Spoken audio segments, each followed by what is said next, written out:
성도님들 안녕하세요. 오늘은 1월 6일 수요일 아침입니다. 오늘 우리에게 주시는 말씀은 누가복음 2장 41절에서 52절 말씀입니다. 어린 예수님과 어머니 마리아와 아버지 요셉은 유월절 절기를 지키기 위해서 해마다 예루살렘을 방문하였습니다. 예수님께서 12살이 되던 해 6월절에도 어김없이 절기를 지키기 위해서 예루살렘을 방문하였습니다. 6월절 기간이 지나고 마리아와 요셉은 예루살렘을 떠났습니다. 그런데 며칠이 지난 후에야 자신들과 동행하고 있던 아들 어린 예수가 곁에 없다는 것을 깨닫고 사방팔방으로 찾아다녔습니다. 자녀를 잃어버린 부모의 마음을 부모가 아닌 사람을 헤아릴 수 없을 것입니다. 마리아와 요셉은 잃어버린 예수님을 애타는 마음으로 찾으며 친족을 만나 예수의 행방을 물으며 예루살렘을 향하여 달려갔습니다. 예루살렘에 있던 예수님은 사람들에게 부모님의 행방을 물어보며 찾지 않고 있었습니다. 두려움에 떨며 울고 있지도 않았습니다. 오히려 성전에서 선생들과 둘러앉아 대화를 하고 있었습니다. 12살의 어린 예수는 어른들과 이야기를 하고 있었습니다. 단순한 대화는 할 수 있었을지 모르겠지만 어린아이가 어른과 질문하며 대답을 이어가기 위해서는 대화의 흐름을 알고 이해력과 어휘력이 상당 수준에 있어야 합니다. 적어도 예수님은 당시 유대 교사의 수준으로 그 사람들과 대화하고 있었던 것이죠. 그곳에 있던 사람들은 어린 예수의 지혜로움과 지식에 놀라 감탄하였습니다. 어린 예수를 찾은 부모는 실망의 모습으로 그에게 나무랐습니다. 얼마나 애가 탔을까요? 부모님의 시야를 벗어난 아이는 부모님께 꾸중을 듣게 되죠. 회초리로 안 맞으면 다행일 것입니다. 가슴이 답답하고 아픈 만큼 자녀를 다그쳤을 것입니다. 어머니 마리아가 왜 이곳에 있었느냐고 물었을 때 아들 예수는 어머니에게 오히려 왜 나를 찾으셨습니까? 왜 나를 찾아 다니셨습니까? 라며 반문하였습니다. 그리고 내가 내 아버지 집에 있어야 될 줄을 알지 못하셨습니까? 라고 말합니다. 어린 예수가 이렇게 말한 것은 그가 하나님의 아들임을 암시하고 있습니다. 그리고 앞으로 그가 메시아로서의 사명을 감당할 것을 암시하고 있는 것입니다. 그런데 예수님의 이런 대답에 부모는 깨닫지 못하고 있었습니다.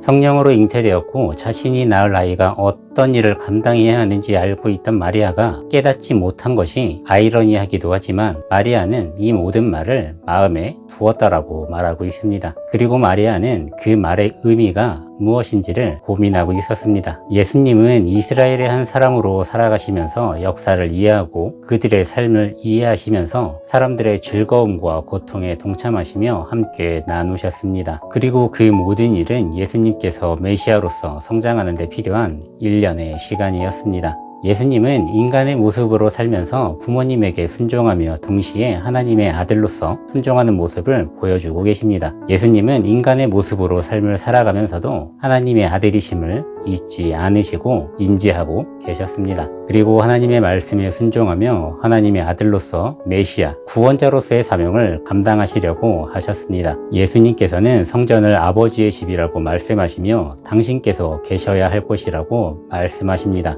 예수님께서 어떤 분이신지 스스로 아시고 하나님의 일을 감당하시려 하신 것 같이 우리도 우리가 누구인지를 잘 알고 인지하고 있어야 합니다. 우리의 정체성을 잃어버려서는 안 됩니다. 하나님의 나라를 전하고 증거하는 것을 잊지 않아야 합니다. 그리고 사람을 먼저 생각하시고 생명을 귀하게 여기시는 예수님과 같이 생명을 살리는 일에 동참해야 합니다. 본문에서 예수님께서 성전이 아버지의 집이고 당신께서 계셔야 된다라고 말씀하신 것 같이 우리는 성전에 있어야 합니다. 바로 아버지의 집에 우리가 있어야 합니다. 또한 예수님께서 하나님의 아들이시며 우리의 구원자 되심을 기억하시기를 바랍니다. 그리고 각자의 삶 속에서 주어진 사명을 기억하며 잘 감당하시길 주님의 이름으로 축복드립니다.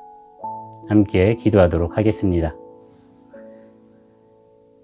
하나님, 오늘도 우리에게 귀한 하루의 시간들을 허락하여 주시고 새로운 아침을 맞이하게 하여 주시니 감사합니다. 하나님, 우리가 하나님의 자녀로서의 삶을 살아가면서 우리가 가져야 될 그 마음가짐과 우리가 행해야 될 그 행동들이 무엇인지를 깨닫고 우리가 잊지 않기를 원합니다. 하나님, 우리의 삶을 인도하여 주시고 어려움과 고난으로 지쳐있는 영혼들 가운데 새 힘을 허락하여 주셔서 하나님께서 우리에게 주어주신 그 사명을 감당할 수 있도록 인도하여 주시옵소서. 하나님, 이 어려운 시기 가운데에 우리가 해야 할 일들이 있습니다. 그 일들이 무엇인지 깨달아 알게 하시고 행함으로 나아가게 하시며 이 일들을 통하여서 우리가 지치는 것이 아니라 오히려 이 시간들이 하나님의 사랑을 더 증거하고 더 알릴 수 있는 그런 시간들 되어질 수 있도록 인도하여 주시옵소서. 또한 우리가 영적으로 더욱더 성장하는 시간 되어지기를 원합니다. 하나님, 오늘 하루도 하나님께 맡겨드리오니 하나님 안에서 오늘 하루 승리할 수 있게 하여 주시옵소서. 사랑합니다. 예수님의 이름으로 기도드렸습니다. 아멘. 오늘 하루도 주님 안에서 평안한 하루 보내시고 승리하시기를 축복드립니다.